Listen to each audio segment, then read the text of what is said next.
Calling this meeting to order as chair, Mary Ellen Miller. And the time on my phone says 6:03.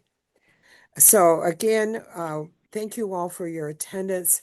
Thank you all for your interest.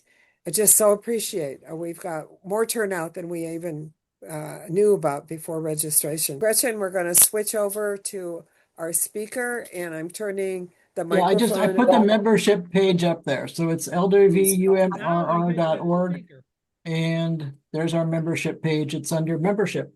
So I'm going to let Paul come in here and share his screen.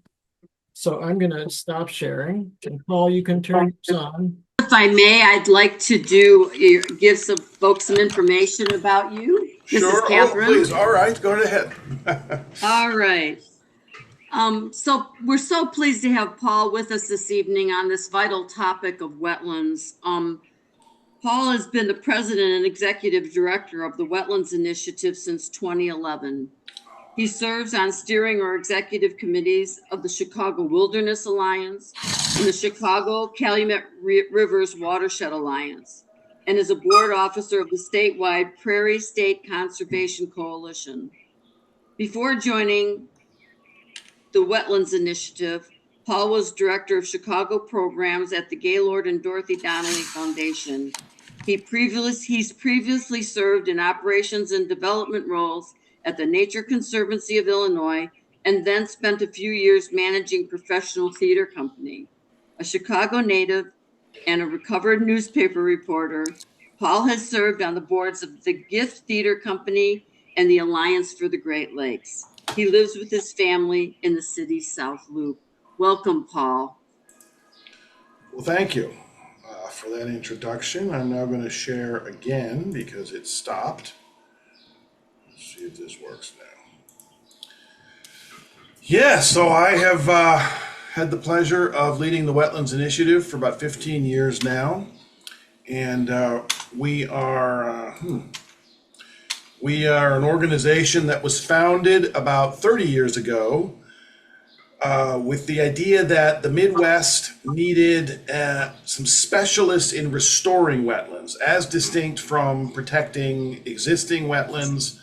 Our focus has always been on restoration. Our co-founders were a veteran conservationist and a visionary environmental engineer, and I'll explain a little later why that was not a coincidental or random combination. And the general idea is that the Wetlands Initiative, TWI as we call it, you might hear me say that, the Wetlands Initiative takes on the hard places, the tough cases, the places where even experienced people with conservation organizations, such as the Nature Conservancy, where I worked for a number of years, many years ago, aren't even sure it could be done, or if it can be done, they're not sure how, or not sure it would be worth the effort and the years it would take. Those are the cases we as a nonprofit exist to take on. And I'm going to start with a little background. Why do we care about wetlands? Now, some of this may not be new to some of you, of course. They are hotspots of biodiversity, scenic beauty. They are engines. We sometimes say engines of biodiversity. And they can provide specific services, such as they filter water, they filter pollution, so improving water quality. They're very helpful for managing floodwaters, and that can be either at a regional or very local scale.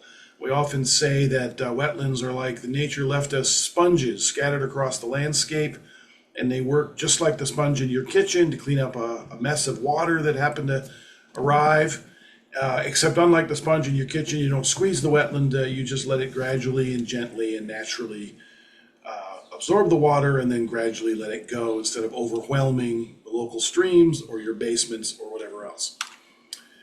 And to that point, as our Midwestern climate is changing, has changed, and is going to continue to change, even if I have a magic wand in my hand and I just zap it and stop or revert global climate carbon levels in the atmosphere, CO2, even if I do that, the climate in our area would keep changing for a while because it's a gigantic global system. It doesn't stop or turn or change direction on a dime. And everyone, probably everyone in this call has experienced this. Certainly, In Chicago, we can tell that the climate has already changed. The farmers we work with, I'll say more about that in a minute, certainly don't doubt that anymore. They live it and breathe it directly. And in a context in which the water is coming, precipitation in larger gulps, much less predictable gulps. Our rivers are no longer flooding only in the spring. They're much flashier, as the engineers say. In that context, having those scattered sponges on the landscape just becomes more and more valuable, particularly for that floodwater management purpose. Now, how does the public view wetlands? Depends who you ask and when, how you ask the question. One person's beautiful spots, another person's mosquito factory. I'll just knock that one out of the park because we always get it in our business. We're starting a new project, any place near where people live, which is, of course, virtually any place we might be working. We always get the question. I've gotten it from politicians and from local folks. Are you guys going to be bringing a mosquito factory to my neighborhood, to my area, to my town? I said, no. You have mosquito factories. Those are the stagnant ditches. Those are the stagnant detention ponds where the water the level never changes. There's hardly anything growing in it. The wetlands that we're restoring, if we're any good at it at all, and we think we are, will become a place where the water level is not stagnant. We would never let that happen, then we're doing it wrong. It's always going up and down with the seasons, with the years, even longer time frames. And a healthy, beautiful wetland is full of stuff that loves to eat mosquitoes. Mosquito doesn't like up and down. They don't like all the frogs and everything else that eats their larvae. They love your stagnant detention ponds, which is not what we do. Flooded basements make people crazy. And this is true. City, suburban, exurban, I don't care where you are. It's a constant. It just drives people nuts. And not just homes, businesses too. And we have learned long ago to just get ahead of this worry. Because a wetland, particularly a restored wetland, which is going to be obvious visually what it looks like, and it's going to be there all the time, always got a lot of water in it, looks like a problem. It looks like you're bringing the water to where people's basements are. Of course, that's not the case, quite the contrary. Very often, the basement flooding already exists or is due to some flaw in the local, we call it gray infrastructure, or simply because they don't have any infrastructure or not enough of it to absorb the water, the sponge effect. And of course, also getting back to the climate's changing. Everybody's water precipitation is coming differently and harder than what we grew up with in the Midwest.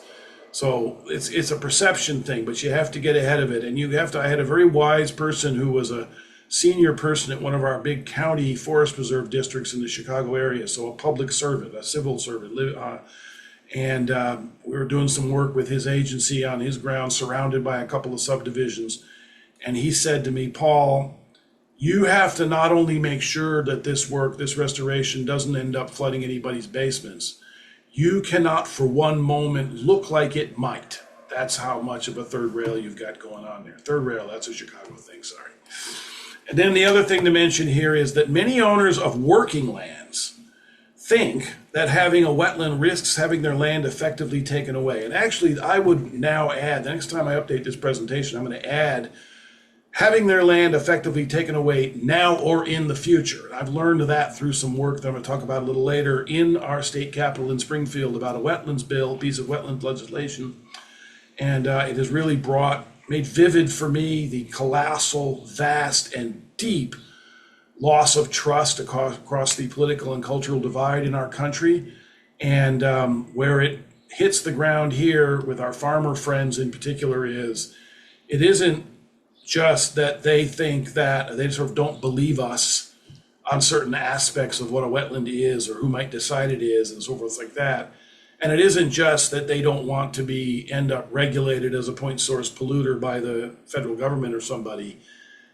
They don't trust, and it isn't just, they'll say this to me, they say, no, it's not about you guys. We know you guys. We work with you guys. You guys are great. But if I have a wetland on my land, it's going to be 5 years from now, 10 years from now, and they'll change the law. They'll add to it. And there'll be a new clause and all that. And I'm like, I have no defense as a person. I don't really have any defense to that. But that is the degree of this notion that, from our point of view, is largely mythology, but our farmer friends, many of them truly believe it's true or could be true that having a wetland identified in their land risks effectively losing their land. That's a real issue. Here's a conversation I often have with our farmers and our farmer trade groups, because they have some serious misconceptions about this one. What qualifies as a wetland? When I say qualifies as a wetland, I mean technically. So in law and in science and in engineering, what qualifies as a wetland? It's a piece of ground that's wet much or all of the time for a long time and regularly, so that it contains plant, insect, microorganisms, animal species that evolved for wet conditions, and even that the soil chemistry has changed. I've put in bold red the long enough and regularly enough because that part has been skipped or missed by many people, including, we've learned, many people who support what we do.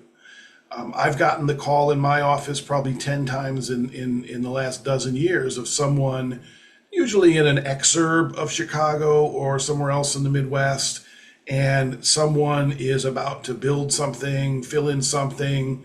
The bulldozers may even literally be revving up, or they're certainly metaphorically, and it's a piece of ground that has got a lot of water on it and has been wet for a week or two maybe since the last big storm, or it's wet now and then, etc. And the person calling is certain that this is a wetland, and it's an official wetland, and somebody just needs to get out here and stop that. And our experts, our engineers, our ecologists always have to explain, no, that's not a wetland, or it may not be a wetland. And depending if it's just a matter of the ditch filled up last week, it's definitely not a wetland for any legal or engineering or scientific purposes. Simply becoming wet does not make a wetland. This is a new message for the Wetlands Initiative. We try to lead with it much more than we used to, because there's so many people who have the contrary impression, unfortunately. The soil chemistry aspect, very interesting. As a newbie, joining this organization years ago, and not being myself a degreed ecologist or engineer, I've learned many things from them, and I still do. This part was fascinating to me. So the actual soil chemistry is changed by a place being a wetland for a very long time, measured in centuries or millennia. And that change lingers, because soil chemistry does not change quickly, obviously. If you think about it, it's sort of obvious, but I'd never thought about it before. And even if you then, let's say, drain that wetland, don't let it get wet, or maybe even build something on it, like Chicago, where I'm sitting, it won't revert quickly either.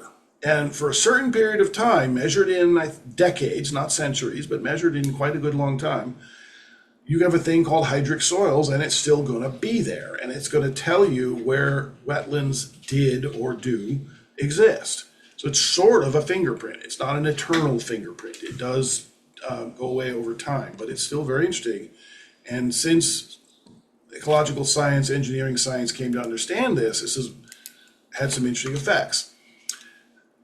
I certainly never understood, growing up in the Chicago area, growing up in a very outdoorsy family, very involved in the outdoors and active, I never understood that the flat, giant Midwest had a large fraction of wetlands, was actually threaded with wetlands ever since the last ice age.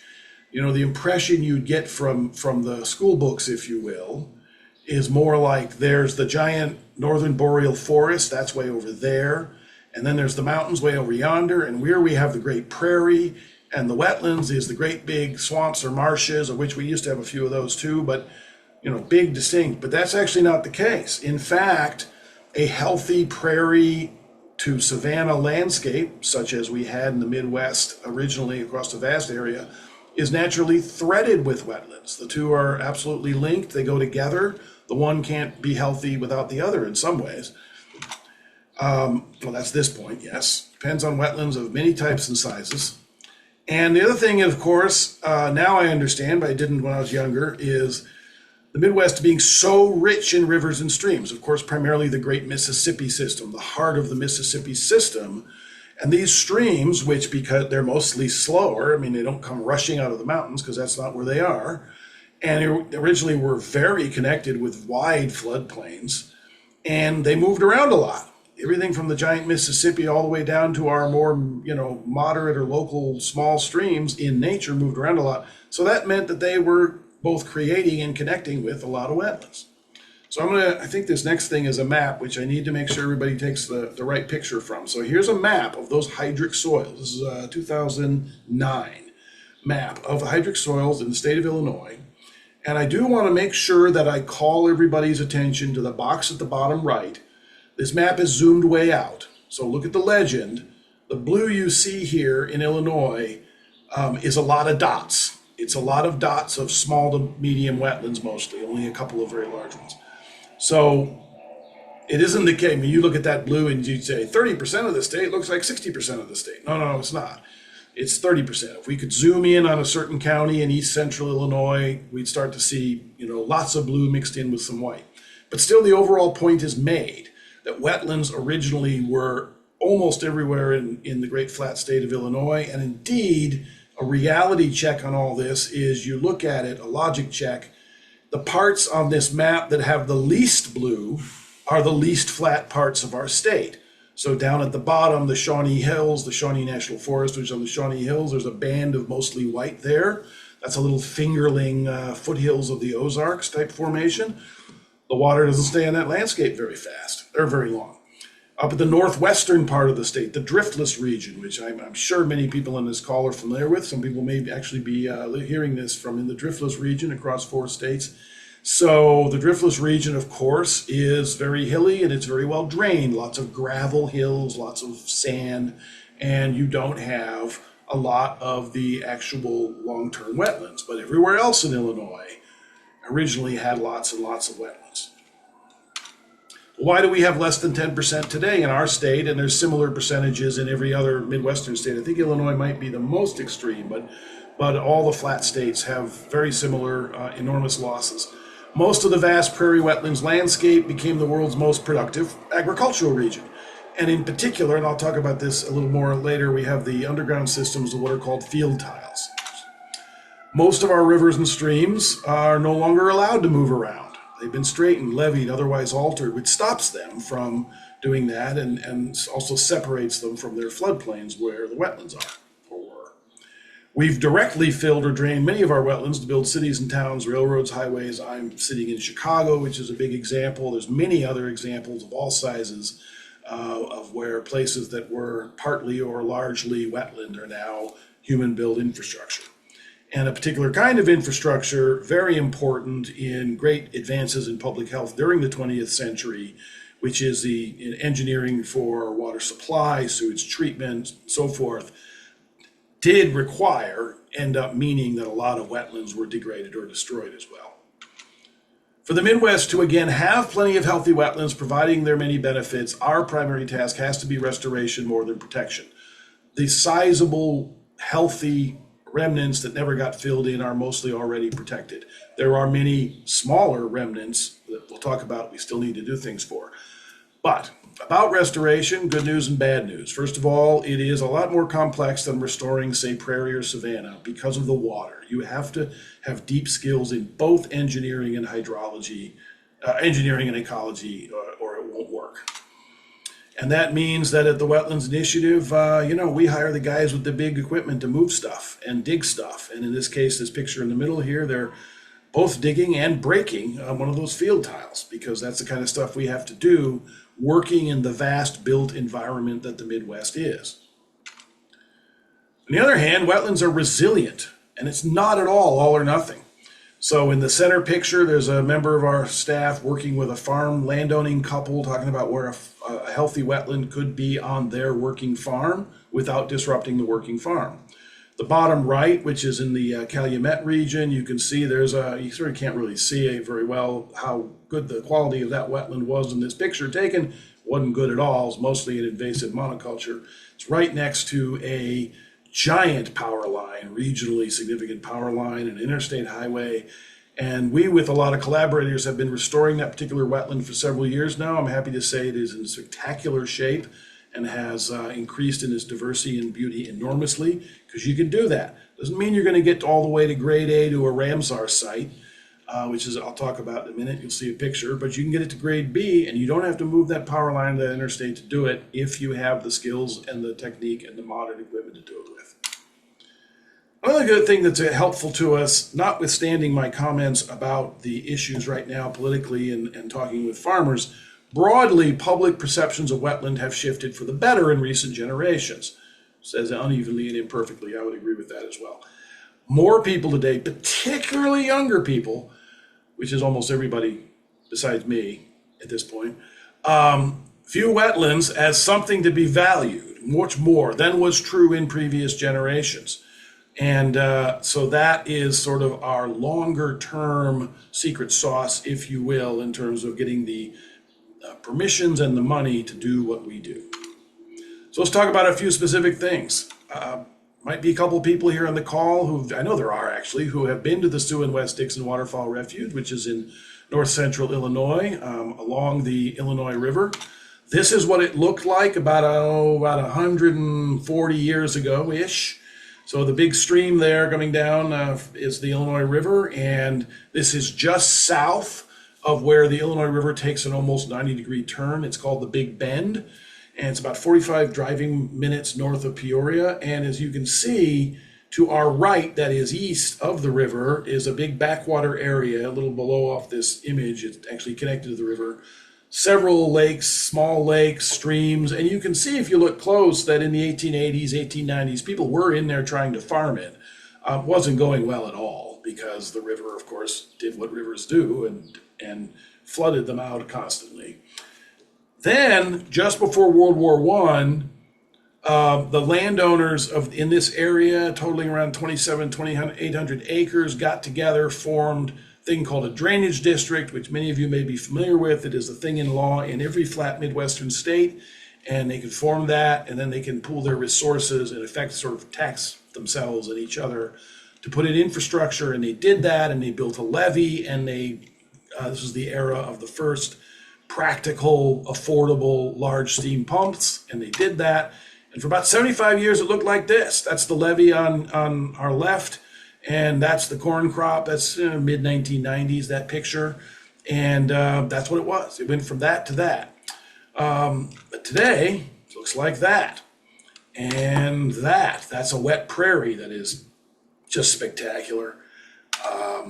We have all kinds of migrating birds. I mean, we've had up to 20 or 30,000 coots at a time. We've had thousands of ducks of 23 different varieties or something.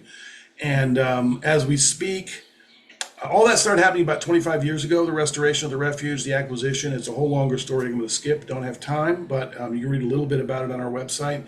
And as of now, approximately 40% of all the birds known to science have been seen at least once at the Dixon Waterfowl Refuge.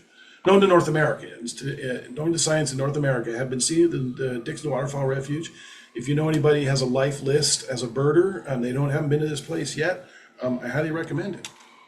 And then in 2012, a giant stamp of approval for the effort. At this point, the place was only about 12 years old.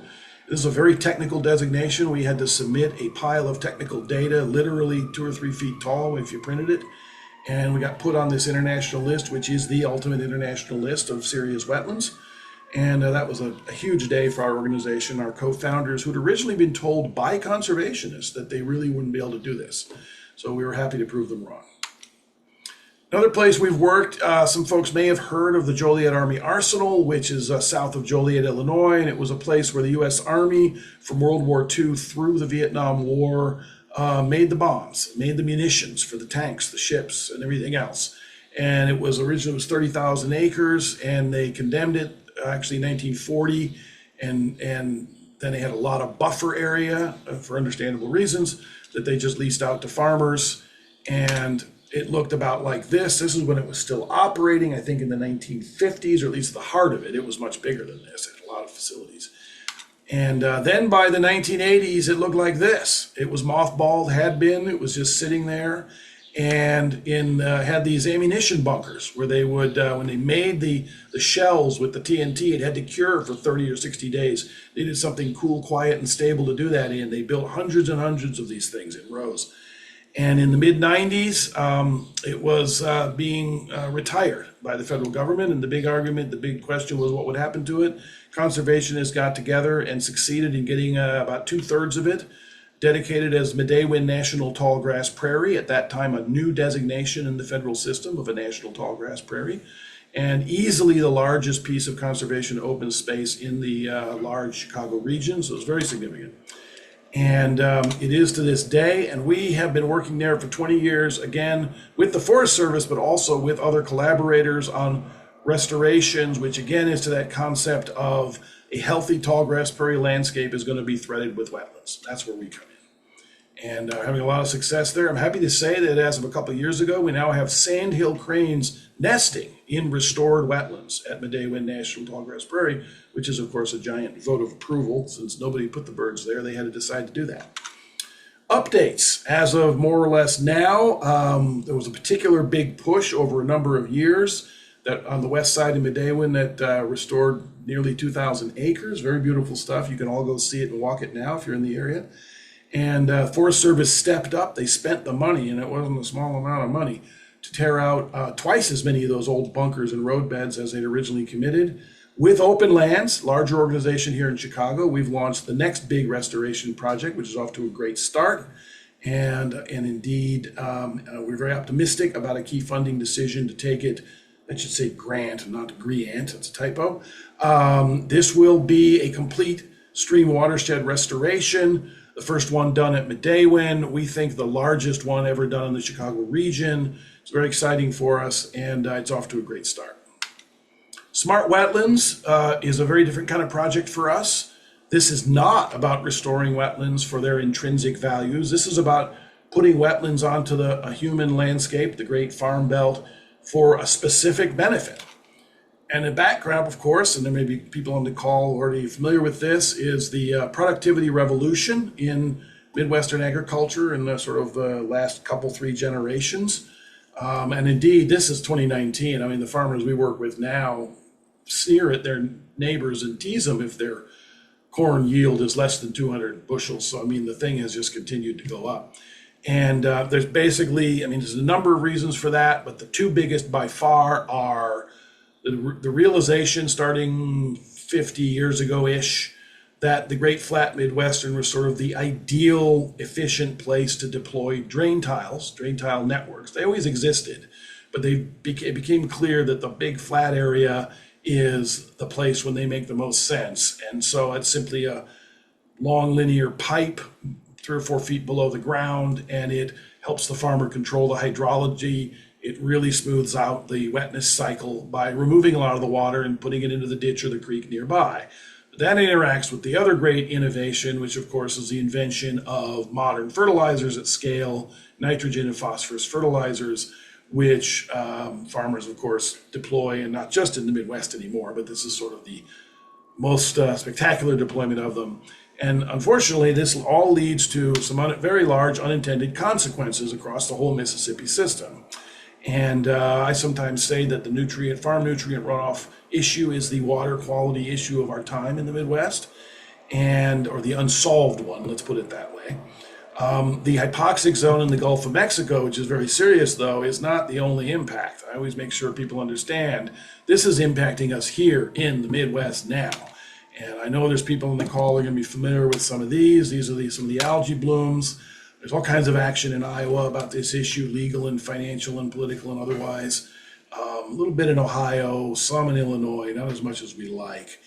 And some good work in Wisconsin. So it varies a lot to the degree to which this is being taken seriously. Our contribution, that's just the nitrogen take-up process. So our contribution to it, which is a contribution to it, we don't think it's the magic bullet going to solve all this by itself, but our belief is there needs to be a way for farmers to become part of the solution, and there's a couple different practices that can do that. But the most efficient is the right wetland designed and placed correctly to maximize nitrogen take-up. And it results in the harmless nitrogen gas that we're all breathing, which is not a greenhouse gas. And these wetlands can be placed in a certain corner in the right spot at the bottom of a tile network.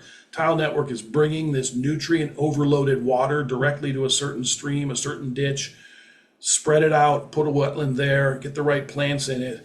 And we've tested it, we've measured on working farms in Illinois. You can get nitrogen nitrate, I should say, take-ups, consumption by the plants up to 60, 70, even 80%. And the overall goal of improvement is to reduce the excessive nitrogen by 45%. So that's good. And we believe, and our hope and our goal is for these small, smart wetlands to become normal across the farm belt, so that our children, our grandchildren driving around the Midwest, they see these wetlands all the time. It's just like a windbreak and some other things. It's normal. It's part of the landscape. That's the ultimate goal. That is a smart wetland newly installed before it's had much of a way of growing seasons to grow up. This is a website anyone can visit, which we created. It's the only one of our projects that has its own website, its own URL, which is because this is how we present this idea to farmers. And that URL is smartwetlands.farm, F-A-R-M. And if you want to see and read the nitty-gritty nuts and bolts of how this works and why we believe this is beneficial to everybody and how we pitch it to our farmer partners, that's the website to go to. The update is that due to growing interest from farmers, we added a full-time field engineer for this work a year ago, and he's just busy as heck. The second bullet's even outdated, I'm happy to say. It says we expect to install 5 to 7 and more of these starting now. We have 6 built and working. That's outdated. It's actually up to 8, and the very first of them has begun in construction north of Springfield, Illinois right now. And that third bullet's very important. We think this is very important to the ultimate success of this idea. Is the first in 2026, we have a couple that are directly to improve a public drinking water supply. So that's about really making a connection for the public, for politicians, of why this is valuable. And some of you may be familiar with the report in Wisconsin, which I'm talking with some of my colleagues, a couple organizations about. And we are spreading into northern Indiana, and we think we've identified the first smart wetland there. We think that it'll get built next year. To check back on that one, but that's what I understand currently from our project team. So we're really pushing to try to keep this spreading. It needs to be farmers telling farmers about it. They're never going to do it because city people like us tell them to, or conservationists tell them to. That's never, ever going to be how it works. It has to be embedded in farmers' networks and trust relationships. And I'm skipping a lot of details, but that is the approach we take and have taken. And the final thing I'll just go through here quickly is the Calumet region, which you may be familiar with. It is the across the bottom, or sort of around the bottom of Lake Michigan. And it goes from the southeast side of the city all the way around, includes the Indiana Dunes over to Michigan City. And it is a pretty unique area. There's as close as we have to an agreed upon map of what counts as the Calumet region. And it actually has a fair amount of green in it. The Dunes State Park, the Dunes Federal Park, and a lot of stuff in Illinois, forest preserves and so forth. What isn't in green here is a lot of the wetlands. There's a lot of scattered remnants in terrible shape, but they're there mixed in with all the former industry and everything else in there. And that's where we come in. And this map was published 1852, and you can see a lot of wetlands on it. I love the one that just says Lake George. Yeah, well, that's not the thing called Lake George anymore. Anyway, water from 1 to 8 feet deep. I love the thing in the middle. You can barely read it there. Impassable morass there. When we have our next big anniversary, the Wetlands Initiative, I'm putting that on the t-shirts, impassable morass. Right above where it says the Liverpool, which is a place name, a town name that no longer exists. But hold that thought, because that spot, Liverpool and the impassable morass, turns out to be exactly one of the places we're now working. So let's talk about that. So here's a map of more over the Illinois part. 1, 2, 3, 4, 5 different lakes on this map, of whom only 3 still even exist at all. None of the wetlands there along the river still exist. It's the southeast side of Chicago. So, the industrial age, we always say, landed on this region like just a mountain of bricks. Largest cement plant in the world at one time. It had the largest 2 or 3 different things in the steel industry at one time. It had the largest oil refinery in the world at one time. That is the company town of Gary across the bottom, being built from scratch across a huge area. It just came in and they filled in all kinds of stuff. And this image here in the bottom right it's probably 1950s. but it's not very different from what I can remember seeing with my family driving through there in the 1970s, late 60s. It still looked a lot like that, but there's been a lot of good change. This is what was tried to happen to Lake Calumet. It only sort of kind of happened, but it did sort of happen in terms of altering it and turning it into an international port. Yeah, sort of, kind of. Few people might remember this. This is 1992. The then new mayor, Daley II of Chicago, thought he was going to put our third airport there and literally just bury a hell of a lot of this stuff. By all accounts, he was genuinely astonished to learn that there were people who thought there was actual nature worth saving and enjoying and so forth in that area. But he turned a 180, to be fair. During the 90s, his administration was actually very important to getting restoration going in that area. So it was a very interesting period. And there was all kinds of good work and plans on this. This is an open space plan for the Illinois part. I'm just skipping through this. Lots of good work since the 90s in restoring drier systems, so oak savanna preserves, tall grass prairie, mixed grass prairie, hill prairies, places like this, Northwest Indiana and Southeast Chicago, and National Park.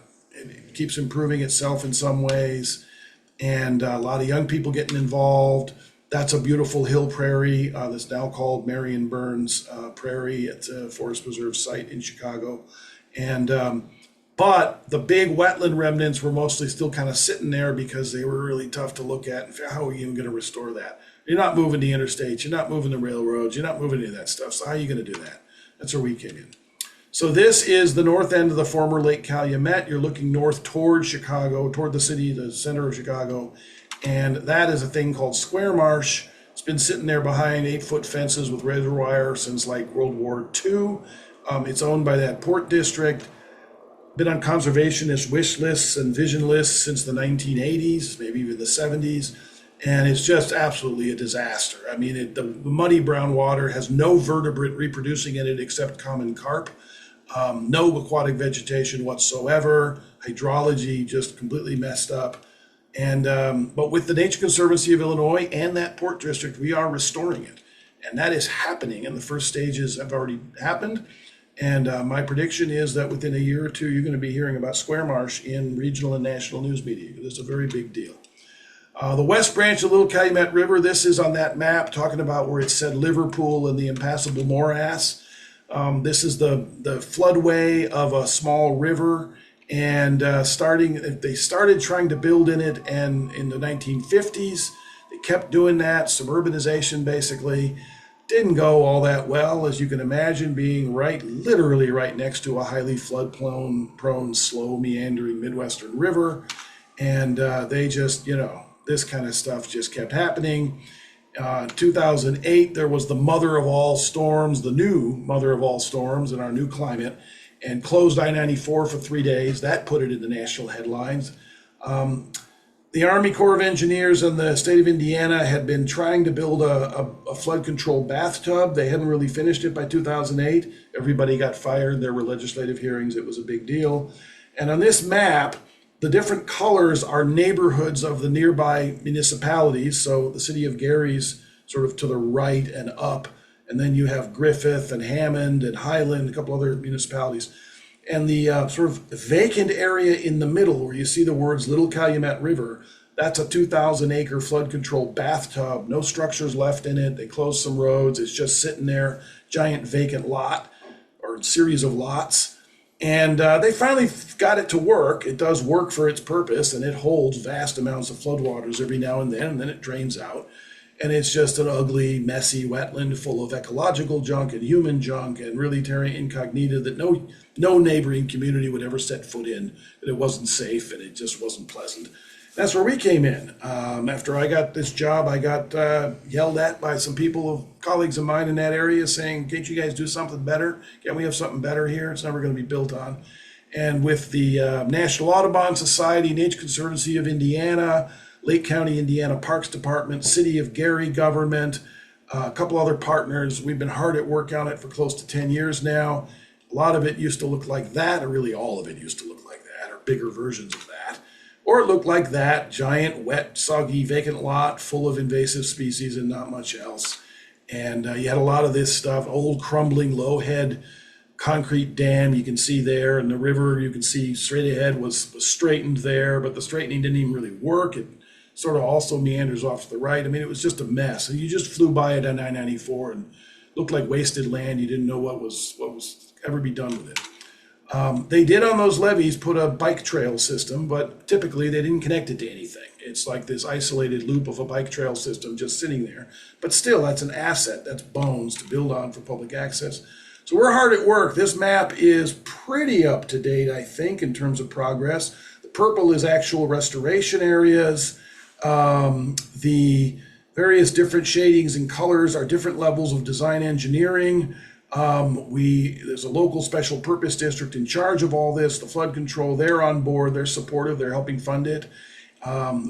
We are on the verge of launching into what would be the first 2 river remeanderings in Northwest Indiana history. And we're chugging along. It's very exciting.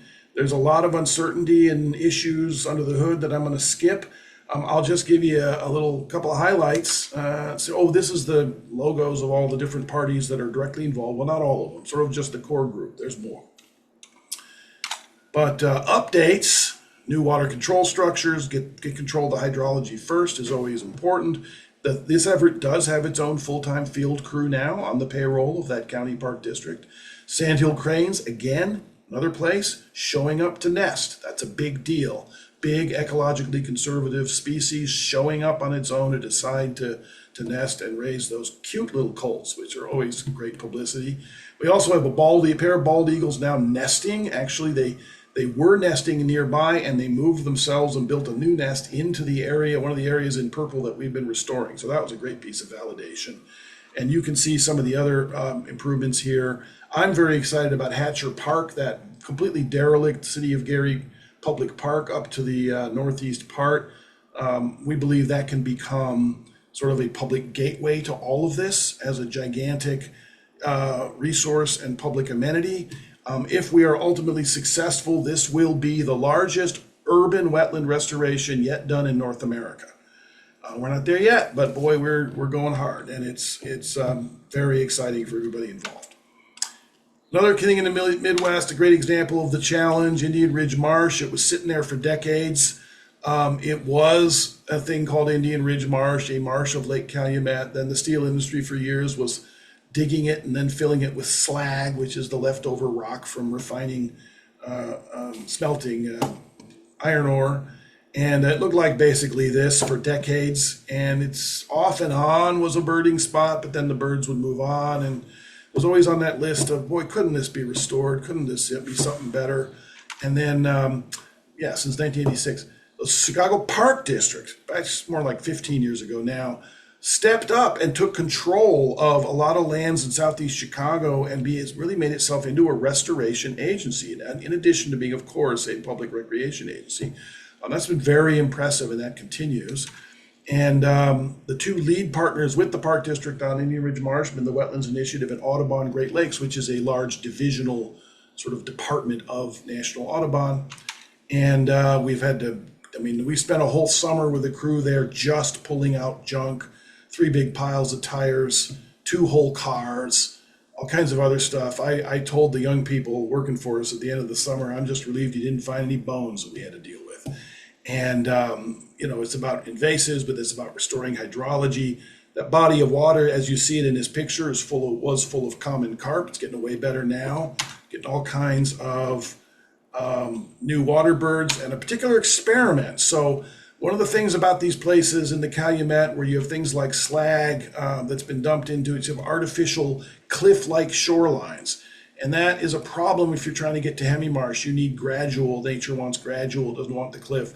Well, I don't happen to have $100 million in my pocket to go in there and dig out all those, God knows how many tons of slag and concrete and so forth. So what can we do instead? So we did an experiment starting a few years ago. Could we bring in good soil and simply sculpt a fresh gradual shoreline on top of the inert, non-toxic, and not going anywhere, hard baseline layer formed by all this rock of various kinds? So we did that in about 1,000 linear feet of the water you're looking at there. And I was there the day they installed it and they put this stuff down. And then we brought out volunteers and staff to plant it a few times. And we're happy to say that it worked. It responded amazingly. We're now doing it at other sites. And here's the exact same view of the same place before and after having done that. And all of that new shoreline is directly in front of you as you look at the one on the right. You can sort of see that the water is reduced, but oh my gosh. And we're having Sora and rail and all sorts of things now thriving again in the place. And there's others, a place called Big Marsh, Dead Stick Pond. Anybody ever read the V.I. Warshawski detective novels? Dead Stick Pond appears in, I think it's the very first one or the second one. These are places TWI designed and or is carrying out West restoration. The one on the right, that's what Dead Stick Pond looked like 10 years ago and what it had looked like for decades. And Sarah Paretsky put it in there in her one of her breakthrough novels. It was literally the real life place where the body got dumped. And today it's becoming something much better. And on the left is a big place called Big Marsh. And I highly recommend visiting all this stuff. A lot of it's still in progress and you can really get a sense of what's possible on what really was just derelict, forgotten lands. We are working in Illinois to pass Illinois' first ever statewide wetland bill, which I'll just run through it while we're doing it. I can get into more details. I'm sure lots of people on this call are familiar with this effort.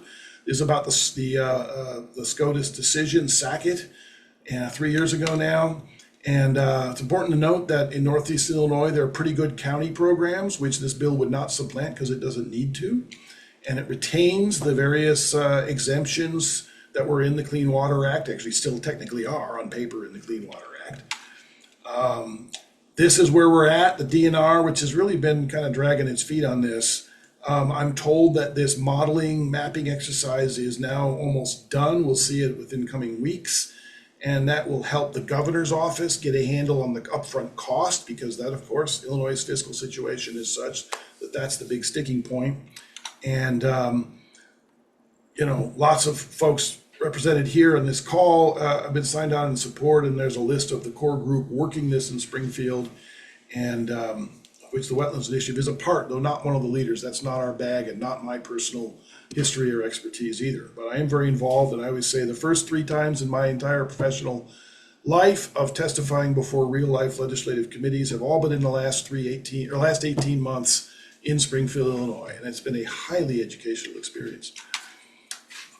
Well, that's enough, and I've gone on quite a while, and I'm sorry I've taken up so much of the time, but I'm happy to take some questions if folks have them. Yeah, we do, Paul. How do you find funding for wetland restoration? Is it private organizations? DNR? Hydrology restoration is quite expensive. Yes, that's absolutely true. So our organization in total is up to a budget of around $4.5 million, of which a large fraction is grant making, mostly, I'm going to say federal or federally affiliated, because a lot of the grant pools mix federal and private dollars in various ways, which we're sort of not privileged to know necessarily. Major public initiatives, including the Great Lakes Restoration Initiative, are very important to a lot of the work you just saw, especially in the Calumet. That's all about the project cost, the heavy lifting with the engineers and the guys with machines. But we also do very well with private foundation grant making. And for our core operations, sort of our core, maybe call it $1.5 million, $2 million annual operational budget simply to exist and have the people to do these projects. We do mostly private fundraising. We do pretty significant individual fundraising, a lot of small family foundations, family trusts. But to get to the big dollars that the question really references about hiring the engineers to do that stuff, it's a lot of grant making, heavily public. And as you can probably imagine, that is, for us as an organization and many of our partners, a point of enormous uncertainty looking forward right now in the current political climate. So that is a gray cloud that we are trying to deal with. Yeah, that question came from Carolyn up in La Crosse, Wisconsin, and they've got some wetlands right there in La Crosse that I know they're working on protecting. Sheila has a question. Are you finding farmers accepting and enthusiastic about constructing wetlands with loss of some cropland? It sounds like you are, it sounds like your treatment discharge from the tile drainage. I'm not sure what that means, but are farmers willing to pay treating discharge? Well, farmers are not willing to go up front, cash out of pocket to do this. They're willing to contribute some costs, and they're willing to contribute some loss of farmable ground. Though these are very small wetlands, so that part is not enormous. What and we're having some success, and momentum is growing with it, as I mentioned. Right now, it feels like the biggest barrier actually isn't the cost or the loss of some pretty marginal ground in most cases. It's more the broader trust loss. These are constructed wetlands. They are not restored wetlands. They are not. They would not become part of the wetlands permitting. There's no permit required. All that stuff, and that's all true now as written. And if the Illinois bill passes, that's how it'll be. But the farmers have a tremendous loss of trust that that's how it'll stay.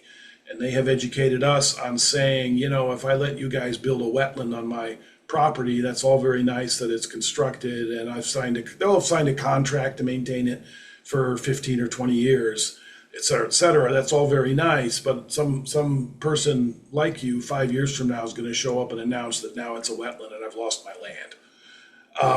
And so that is actually the stumbling block. And indeed, it may be on the verge of costing us the support which we've had and which has been a little bit monetary and mostly in terms of introductions. We've had the support of a couple of our statewide farm trade associations who represent farmer members. And they've been very supportive and helpful. And they're very troubled by the implications of the wetlands bill and other things. And again, it's not about right now, it's about down the road. And so we're having some very difficult conversations. So I would say we definitely have farmers are not a monolith. We've learned that. We've hired people who are from the farm community. They're not people like me who grew up in the city or suburbs. And there's plenty of farmers who want to do this for its own sake because it's the right thing to do and they want to be part of the solution. But you have to get past the practicalities. They are small c conservative with their land and always have been inherently anywhere in the world. So it's really more of a cultural challenge than it is a fiscal challenge, is what we think we're finding. I see. Is there anything that can be put into the legislation that would give them some assurances that long-term they'd be? Oh, it's in there. It's in the legislation. And they've read it and they know that. What they think, what they also know, you guys would probably know better than me, but the cliche that all my registered lobbyist friends say, quietly, but everybody's heard it, is it's harder to amend a statute after it's gone in for the first time than it is to get it in the first time. It's easier to tweak it later once you've got something in place, and it's more that kind of scenario. So it's the loss of trust down the road if if this goes in. So it's just a lot of uncertainty, great deal of uncertainty. So Kay is asking, in Minnesota, we are looking at peatland restoration within wetlands. Do you have ideas or research about how this can be accomplished? I don't offhand, although we would be very interested in learning more about it. And we've done we've been approached more than once about that very subject. From parts of North America, and actually in one case, some people who visited us from northern Germany, of all places. I did not know that northern Germany had significant peatlands, but it does, and of course the UK. That peatlands is something that we would be interested in, perhaps trying to get involved with and learning more, figure out how whether our expertise can be helpful. So I'd actually be interested in hearing from someone who's involved in that in the Midwest.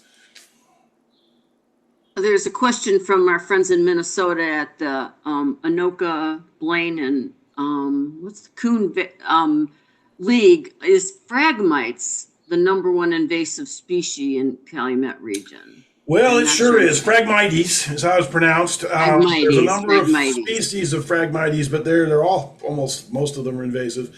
And I'm old enough to remember when they arrived in the Midwest, because they landed in the East Coast in the maybe 1990-ish.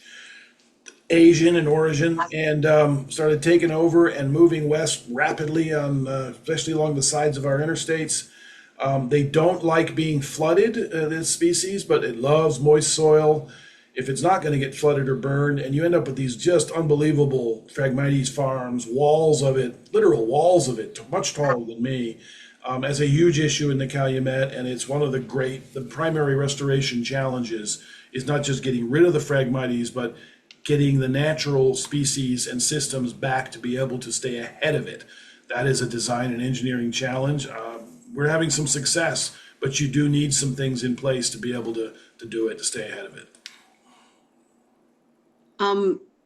There's Wendy's just saying the work is so exciting and interesting the way you present it. And big thanks. LWV Cook County is planning a tour of this area probably, and they want us to stay in, touch. So that's great. Yeah, I'd love to do that. I do tours there all the time now. I'd love to do that.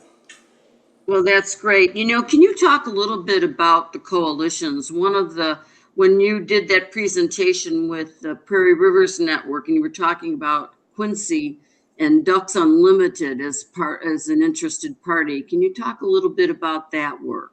Coalitions. We're not working in Quincy ourselves. We are working with Ducks Unlimited, and we know them originally due to Illinois River work, sparked by things like the Dixon Refuge, but we were looking with a group of organizations at some other things, one of which may be about to come to fruition, we'll see. Got to know DU. They also became very interested in the Smart Wetlands project, and they have actually signed an MOU with us to be helpful on that because, of course, they have many farmer members. They're very excited about us taking Smart Wetlands actually into Missouri. They've taken one run at some funding to do it and trying again in a sort of a train the trainers mode, as distinct from us putting our own team on the ground. We're very excited to try that. And DU is helping us in Indiana get Smart Wetlands going. So because of their particular positioning in the sort of constellation of major conservation organizations, you get into some pretty interesting ideas about how they can be helpful. But broadly, all of this work, or virtually all of it, happens collaboratively. Places like the Dixon Refuge, where the founders of the then very brand new, unknown Wetlands Initiative got some financing and just sort of did a lone wolf thing as an experiment. That's the great exception. Virtually all significant conservation and restoration work, probably in the Western world, but certainly in the Midwest, at any kind of scale, happens collaboratively. Different organizations have different strengths and connections and abilities, and it's not free. Nothing in life is free. It adds to the coordination time and cost, but boy, is it worth it. And things like that West Branch of Little Calumet River or the Medewin stuff, none of that stuff would be happening if it wasn't collaborative. None of us could do it alone. And that's a thing that is fundamental. And I'm happy to say that it's just basic and obvious to the professionals in our field younger than me. I'm old enough to remember when that was not obvious or necessarily a given among conservationists. But everybody we hire nowadays, coming out of school or whatever, they know collaboration of their bones because that's how it works. So that's good. That's a positive thing. Henrietta Saunders is just reminding us that many towns and suburbs have Phragmites listed in their weed ordinances, as they should. Yeah. And if you see it, you need to report it because that helps the forest preserves and everybody else. And I guess one of the things I wanted to mention, I was at Nahat in Iowa this weekend. Okay. And they pulled out tons of lead because it was a gun and rod and gun club. Have you encountered any of those kind of situations? You know what? It's going to sound funny, but there's certainly lead. There were hunt clubs back in the day in the Calumet region, but they're long enough ago. And in the big picture, they had sort of a blink of time that they had that before it all got industrialized, that it's sort of overwhelmed by the bigger stuff that we're dealing with. So it's not a big deal. But there are certainly places in the Midwest. And for example, directly across the Illinois River from the Dixon Waterfowl Refuge is sort of a string of private duck clubs that have been there in some cases back to the 1880s. And there have been nibbles, noises, questions about, these clubs, the membership's getting older. A couple clubs have gone out of business, stuff like that. Could we end up with some more good Illinois River riparian restoration stuff? And, maybe there's some issues. But one of the issues is going to be all that lead shot. I mean, oh my gosh, 100 years of it, Yes, it's going to be a and that's what they challenge. found. Yeah, Yep. it is a challenge, and unfortunately, there really isn't any magic. There's no I wish there was some magic, acid or something you could just toss out there and dissolve it or render it harmless, but there isn't. That's Yeah, it was identified as a Superfund site because there was There's so enough much of there. it. Yeah, Yeah. it's in the table of period. It's in the elements, periodic table of elements, right? So it's very hard to get rid of. So Paul, we're past an hour and we really appreciate your time and all the great information you've shared. Oh, and by the way, someone really liked the picture of the bittern in Yes, that that is a picture. bitter. Good eye. Yes. Yeah. Yeah, I like But that. what if you were gonna say one piece of advice for us? Thing I continue to recognize is that paying attention locally is really important.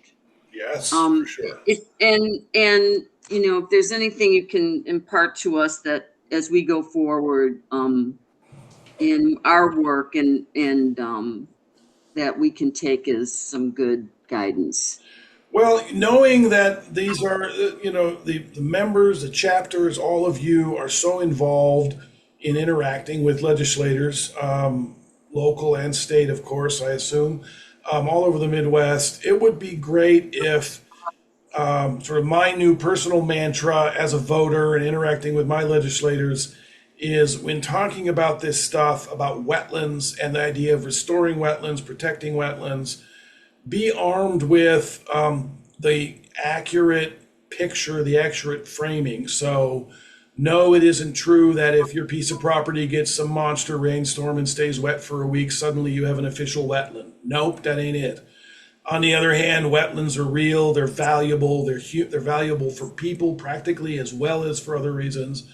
And originally we had so much of them in the Midwest, and we'd be so benefited if we had more of them back and protected the ones that we still have. And that's very practical. It is enormously more efficient to protect the remaining wetlands we have than to restore them. Costs far more money and effort to restore them once they've been beaten to hell, like you just saw in some of my slides. So we really should be doing both, and we can do both. Wetlands restoration works, it can be done, even in the tough places. So all that kind of realistic, the good, the bad, and the ugly kind of framing is how I speak now to my legislators about this topic, and I would recommend everybody do that. Both because it's true and because it helps us seem less like sort of pie in the sky wish casters, which I think our sector and our movement has in the past often. Thank you. Everyone on this call, this recording will be on our website. There will be some other things coming up. Please pay attention. Our mission at Upper Mississippi River Region is education. We appreciate everyone on this call this evening and joining us, and we thank you. Maybe we'll see you out there, Paul. Absolutely. Look forward to it. All right. Thank you.